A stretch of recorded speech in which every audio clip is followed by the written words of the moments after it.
My name is Julia Abilama. I'm a dietitian, and today we're going to be discussing the food and fitness habits to avoid doing during Ramadan.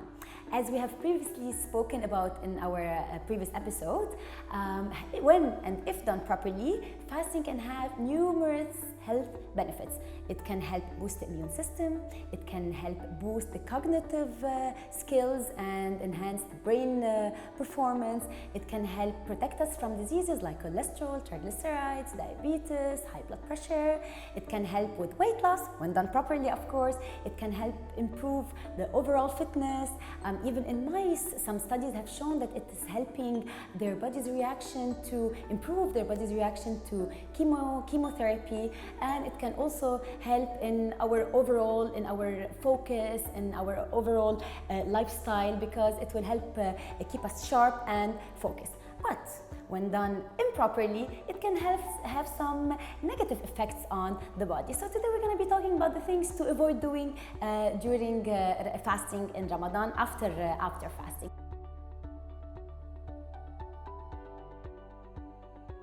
First of all, we should try and avoid having very big amounts of food right after fasting, because when our body has been fasting for very long hours, our digestive system has been resting, taking a little break. So we cannot at once put large quantities of food in our system. This will harm our body, because first of all, it could cause some maldigestion. It can cause some reflux problems. It can cause some gastric problems, and of course, at the same time, it can harm us by increasing. For example, if we are having very big amounts of sugar, it can help also increase our blood sugar. So we have to be very careful when we break our fast, to start with 3 days, drink a little bit of water, give our body and our digestive system some time to start working properly, and then we can start having our food, larger quantities of food,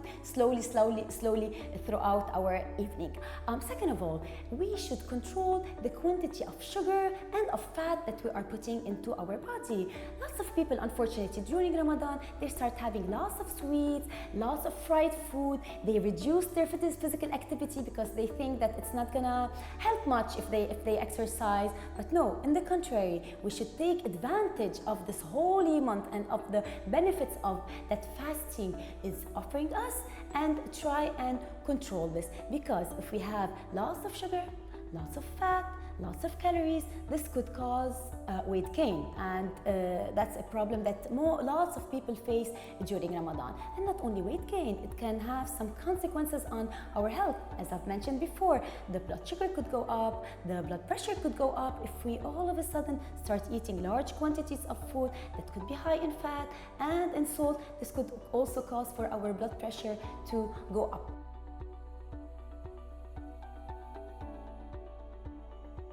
We should also try and avoid having caffeine, like tea, like coffee, like beverages that contain caffeine with or right after iftar, because we've been fasting for long hours.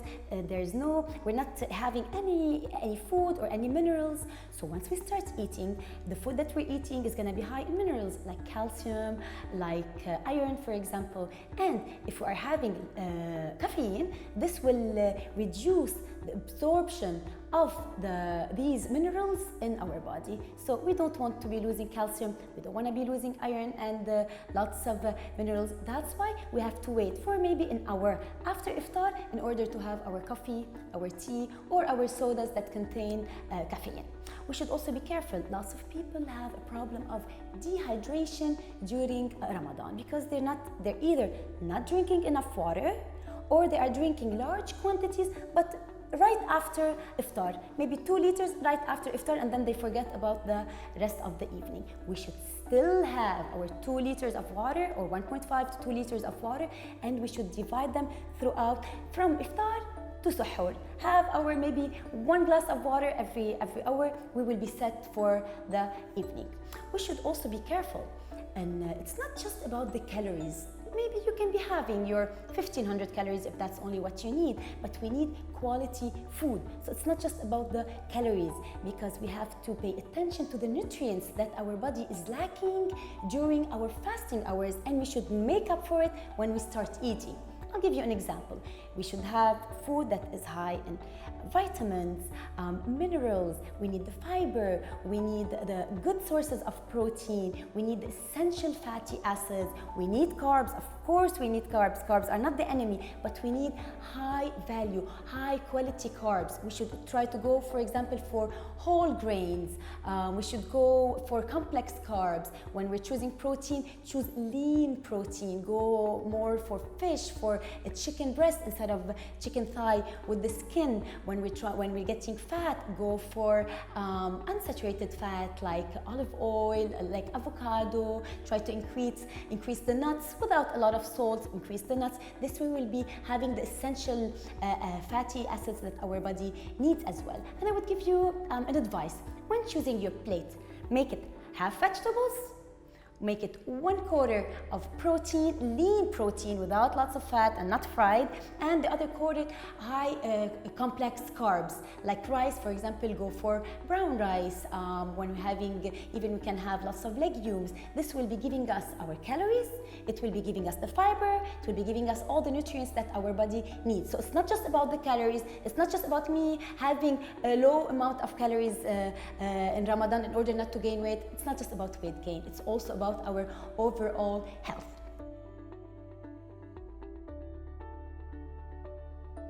We should also try and reduce the juices. Lots of people think that juices, especially that if they are fruit juices, natural fruit juices, that they are in the free food list. This means that, oh, I'm just having a cup of juice, I can have a cup or 2 or 3 or 4. I'm actually helping my health because it's healthy. True, it is healthy.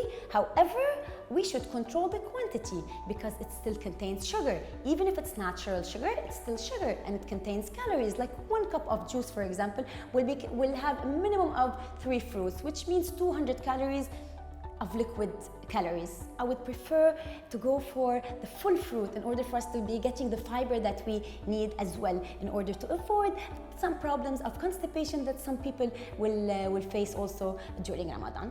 And I would also suggest for exercise, lots of people tend to exercise right after iftar, or they tend to exercise in the morning. But if we exercise in the morning, this could cause dehydration. If we did not drink throughout the day, this could cause dehydration. And if we exercise right after iftar, it could also cause some problems with digestion. So I would say, how about we wait for 2 to 3 hours after iftar in order for us to exercise, or do it right after iftar in order to avoid dehydration. And we should always focus on the quality food that we are having. And instead of having like 1 very large meal or 2 large meals, how about we still have our 3 meals like the days when we are not fasting. So instead of having 1 or 2 large meals, we would still have 3 small meals divided between iftar and suhoor. So lunch, for example, will become our iftar, and then after 2 or 3 hours, but we'll have a small iftar, a modest iftar, some dates, 1 piece of pastry, some soup, some lettuce, and a little bit of the main dish. And maybe after 2 or 3 hours, we'll have again another small meal, high in vegetables and high in complex carbs. And we will also have our suhoor. We either wake up for suhoor in order to get a boost of energy, or we can have some people do not wake up for suhoor. They have it late at night, but should also be low in salt, low in sugar, in order to avoid dehydration when it's high in salt, and in order to avoid low blood sugar when it's very high in sugar.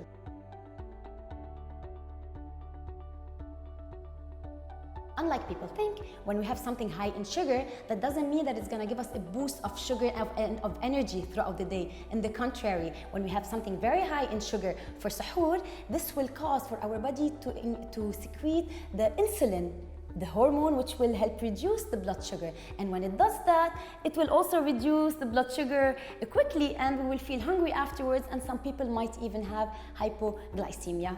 So this is it for our episode today. Thank you very much for watching, and Ramadan Kareem.